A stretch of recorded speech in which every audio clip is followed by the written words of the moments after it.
Aegisdramon is randomly one of those decks that gets random piece of support every time a brand new set comes out, and EX5 Animal Coliseum is planning to be no different. In today's episode of First Draft, I want to showcase to you my brand new version of Aegisdramon using a brand new card that comes out in EX5 Animal Coliseum. So what is Aegisdramon? Aegisdramon came out from the EX3 Draconic Roar set, arguably one of the most forgettable sets that was ever created in Digimon because of its plethora of errata problems. In fact, the majority of these errata cards ended up getting updates in an update pack that came out with one of the core booster sets. This means that over time, Aegisdramon has actually changed quite a bit. It's actually gone from an aquatic based deck to an aqua/sea animal deck. Now, while that hasn't changed much because Aqua still counts as aquatic, it has changed a little bit and added some cards to the card pool that was previously not available. But obviously, the main focus of this deck is control. The way that it controls the field is by playing out sources from underneath your Digimon to gain major effects. One of the main cards that you'll actually be playing in this deck is BT7 Gomamon. This allows you to draw 2 cards when you play it from a Digi-Evolution. Gaining an advantage like this is huge, especially when you combine it with other cards in the archetype such as the Aegisdramon and the Bukamon, which allow you to gain 1 memory each when you do play something out from your sources. While you can also draw cards in this deck, and trust me, you're pretty good at that, you're also able to control your opponent's field by playing out Digimon that could bounce stuff back to hand or to the bottom of your opponent's deck. Cards like the Aegisdramon, that's from one of the earlier sets, or the Plesiomon from EX3 allow you to do this easily. But obviously, to get the majority of these effects, you want to be going into your boss monster Aegisdramon. This card allows you to play on your opponent's turn. When your opponent plays a Digimon, you can activate its When Digivolving effect, which allows you to play something from your sources. This could be a level 3, but it could also be something that has the Aegisdramon name in its text.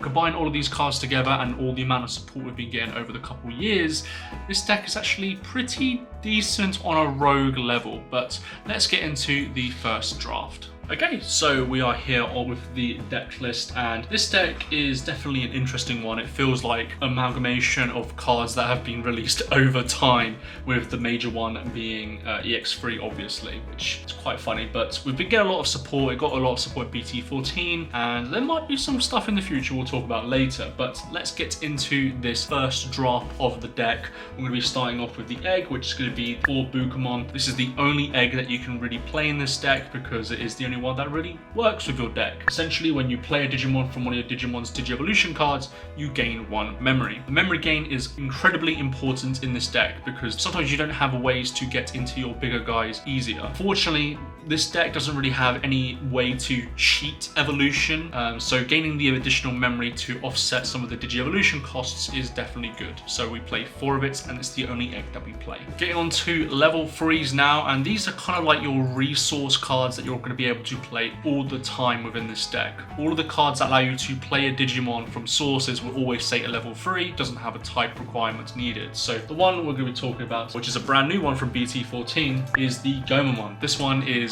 very, very good. Allows you to, at the start of your main phase, trash a Digi-Evolution card of one of your opponent's Digimon, and then this card can't be blocked for the turn. And then more importantly, it's the opponent's turn effect, which allows us to play a Gomamon from its Digi-Evolution card when it gets deleted. So this just means that we're able to have a level 3 on the follow-up turn if our Aegisdramon does get deleted, and we also get to have advantage by trashing Digi-Evolution sources, which might be causing us problems. This card is very, very good in the deck. Essentially means that we're able to get a source out and play it pretty much all the time. We get some advantage for that as well, and the blocking part is also very nice as well because a lot of decks currently ways to block, so we play 4 of it in this version of the list. I talked about the draw 2 already, but let's talk about it some more. Gomamon from BT7, when played from Digi-Evolution cards, draw 2 cards. Yeah, this card is a no-brainer for the deck. If you can play this out, draw 2, and then you're able to put it underneath another Digimon, draw 2 cards again, it's just an incredible resource loop. Thing is that you have to find this card, otherwise you won't be able to get access to the resource loop of drawing 2 cards every turn. turn. So yeah, that part sucks, but for the most part, this is a must play in this deck, so you play 4 of it in the deck. Finally, we have our last level 3, which is Crabmon. Crabmon has an on play, which is one of your blue Digimon gains jamming for the turn, and then when played from Digievolution cards, you may place 1 blue level 5 or lower Digimon card from your hand under that Digimon as its bottom Digievolution card. There's 2 things to this card essentially. One is that we get jamming. Jamming is very important because we don't want our cards to die. We don't really have any protection other than the Gomamon being played out, but yeah, that's not always going to happen obviously, so there is very little protection in the deck, so gaining jamming is very important. But it also allows us to put more cards underneath the Digimon, and that's one of the things that this deck sometimes has issue with. You sometimes find yourself in scenarios where you don't have enough stuff to play out essentially, so you might be able to go exceptionally wide, but unfortunately you won't be able to play stuff if you don't have stuff underneath your other Digimon. So Crabmon allows us to fix that issue, so we play 4 of it in the deck. Let's get on to our level 4s now. We'll be starting off with 2 Lanamon. This is a hybrid, but it also has something that is very important as well. So it has the typical text, Digivolve from a Tamer to level 3, and then when Digivolving, by placing a blue level 3 Digimon card from your hand as bottom Digievolution card of one of your blue Digimon, this Digimon gains jamming. So this essentially just means that you're able to put a source underneath a Digimon directly, could be this one also, and then you also gain jamming. So not only are you being more aggressive, but you're also giving yourself some more options into playing level 3s underneath another Digimon. You'll be able to get more payoffs, you'll be able to be more aggressive. It's a win-win for this card, and you play it at 2. Then we get into Aegisdramon. This is another card from EX3, and this one is 1 on play, one of your blue Digimon gains blocker until the end of the turn, then when played from Digievolution cards, unsuspend that Digimon. This card is incredible for actually both reasons, offensively and defensively. It's good for defensively because we don't have an inbuilt blocker essentially, so this helps in that situation, but it also allows us to unsuspend the Digimon as well, so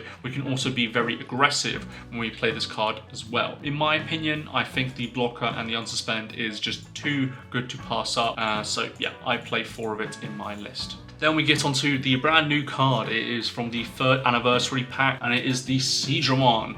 And this Aegisdramon is got a lot going for it, let's just say. So as on play and when Digivolving, one of your blue Digimon cannot be deleted by battle until the end of your opponent's turn, and then it has an inheritable of your turn once per turn. When you play another Digimon by an effect, one of your blue Digimon gains a rush for the turn. So essentially what we're doing here is that if we play out anything, we can give it rush, so that means we can get additional swing out if we desperately need it. And that is important at points. You know, it's just any blue Digimon. So we can give it to the Aegisdramon, for example, and then be able to swing, and then swing with the unsuspended guy. We're also able to give it to other cards, such as like VortexTCG, for example, which allows us to then play another guy from sources. The card is very flexible in this deck. It helps you go for game. It also can help you be protective as well. So we play 4 of it in the deck. Getting on to level 5s now, and we have Aegisdramon from EX3.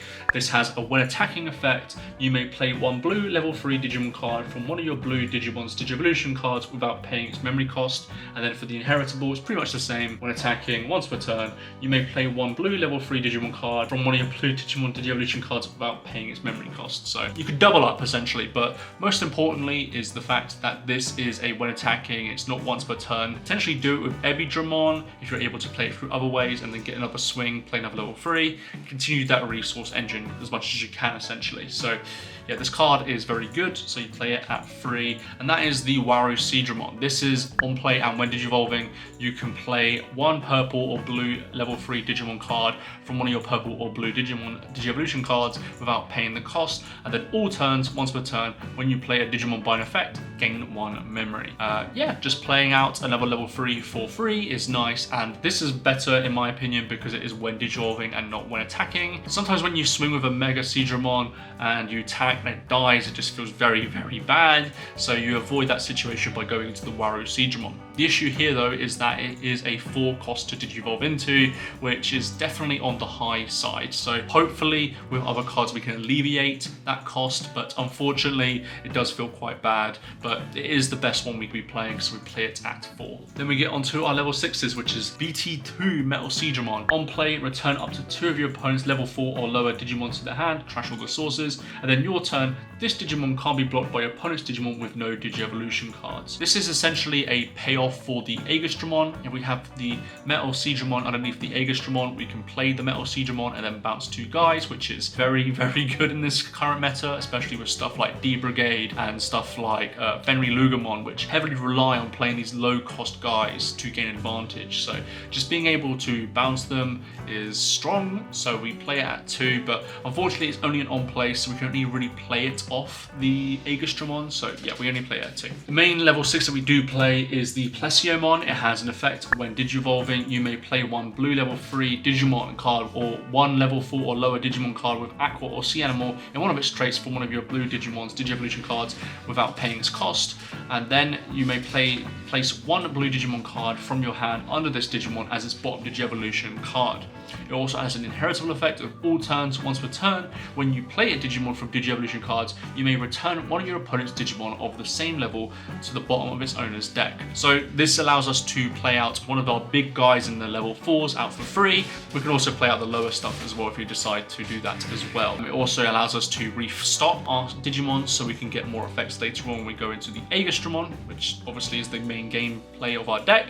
And then arguably the most important thing is the control aspect in its inheritable. If you're an Aegisdramon and you use the Aegisdramon effect on your opponent's turn, this essentially becomes a double bounce. So this card is incredible, it does so much for the strategy, and you play it at 4. Then let's get on to the boss monster himself. It is Aegisdramon, level 7. So that's actually quite important straight away because it being level 7 means it avoids key cards in the format, mainly the Hell Lugamon, and then you can delete something up to level 6, but this is level 7, so it can't be deleted. We take those, we take them, okay, we take them, it's not great, we take them. But anyways, it has a when Digivolving effect, you may play 1 blue level 3 Digimon card or 1 Digimon card with Seedramon in its name or Aqua or Sea Animal in one of its traits from one of your blue Digimon Digi-Evolution cards without paying its memory cost. And then opponent's turn, once per turn, when your opponent plays a Digimon card, you may activate one of this Digimon's when Digivolving effects. What does this achieve for us? Well, if we have a Seedramon underneath, we can play it out, bounce guys, but we can also just play out anything essentially to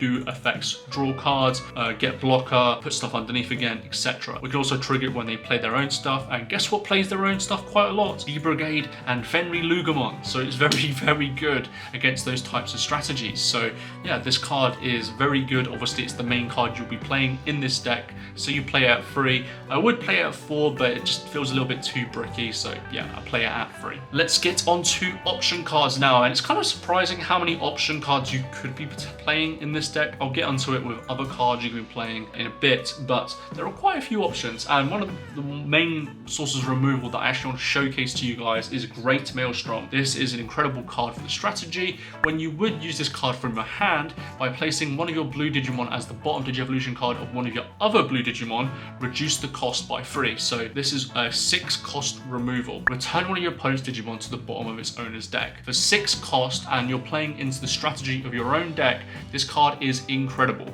Not only are you refueling your cards essentially, but you're able to remove a big threat from the field for a cost of 6. That is incredible, and yeah, it's the same effect as its security effect as well. So yeah, I play 3 of it as the main source of removal in my deck. Then we also have some consistency cards in Mental Training. Mental Training has helped the deck quite a lot because, as I said before, the costs of the Digi-Evolution cards, there's no way to reduce it in the archetype, so you kind of have to rely on stuff like the Mental Training to actually get advantage that way. But this card allows us to reveal the top 2, add a blue card, and then put the rest at the bottom of the deck, and then delay. When you Digivolve, you can reduce it by 2. Incredible. Going into Aegisdramon for 2 feels very, very nice, let me tell you that. So yeah, we play it at 4. And we play 3 Homo Yoshima. On play, you may play 1 blue level 3 Digimon card from one of your Digimon's Digi-Evolution cards without paying them cost. And then all turns, when you play a blue Digimon by suspending this tamer, you may place 1 blue level 4 or lower Digimon card as that Digimon's bottom Digi-Evolution card. So what does this mean for the deck? This is just another resource loop that we can have in our deck essentially. We can play a guy out, put another source underneath, and then we can immediately get the advantage going with other cards in our deck. So this just means we keep on going, and yeah, for that reason we play it at 3. Finishing off the deck is obviously going to be Davis. This is probably the best tamer we have access to that is generic. Set to 3 tamer like normal, but on play, reveal the top 3 cards of your deck. Add 1 blue and 1 green Digimon card among them, and then place the rest at the bottom of the deck. You know, I'll take Search, and I'll also take Set to 3, thank you very much. Yeah, this card is just generically good in any blue deck, or any green deck, I guess, for a certain extent. So yeah, this card is good, so we play it at 2 in our deck. Okay, so I talked about the main deck, but I want to showcase you some other options that you'd be playing in your deck.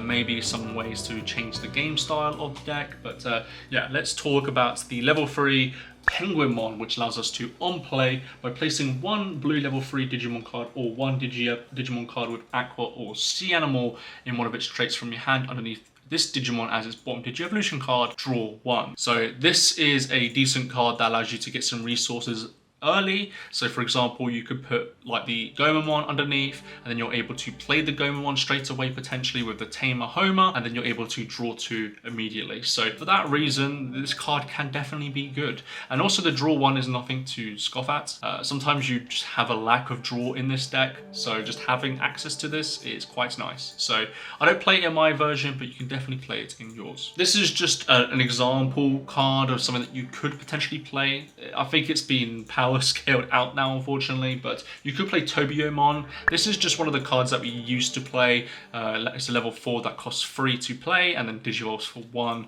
and it has 3k. The main reason we play it is because it's got Sea Animal in its traits, and that's important because you can play it out from all your sources. So yeah, this card is, I think you could still consider it because it just costs 3, so you don't have to brick when instead of playing like a 6 cost level 4, 3 cost level 4. So for that reason, I think you can still consider it, but yeah, I think you have better options now. Obviously, we could talk about Aegisdramon Ace here. Has the counter effect and on play when Digivolving, trash 2 sources, and then return one of your opponent's Digimon with no Digi-Evolution cards to the hand, and obviously has the overplay effect as well. You can't get this out from your effects, unfortunately, but I think just having the flexibility of a Aegisdramon Ace could be definitely good, and it only costs 4 as a level 5, and yeah, I think there are some considerations here that you can potentially, you know, choose to play this in your deck. But I think the 5 slot is a little bit, there's a lot going on the level 5 slot at the moment, and it's going to get worse in future support as well, so it's something you can definitely consider, but I won't be playing it in my version. Whammon from BT7 is another payoff that you could be playing in your deck. Allows you to play a level 3 Digimon card from under one of your Digimon's Digi-Evolution cards as another Digimon without playing its memory cost, and if you do, you can play 1 blue Digimon card at the bottom of its Digimon's Digi-Evolution cards. So this essentially just allows you to play a guy and then resource loop again, but unfortunately Sea Animal again, like you can play it, obviously feels pretty bad.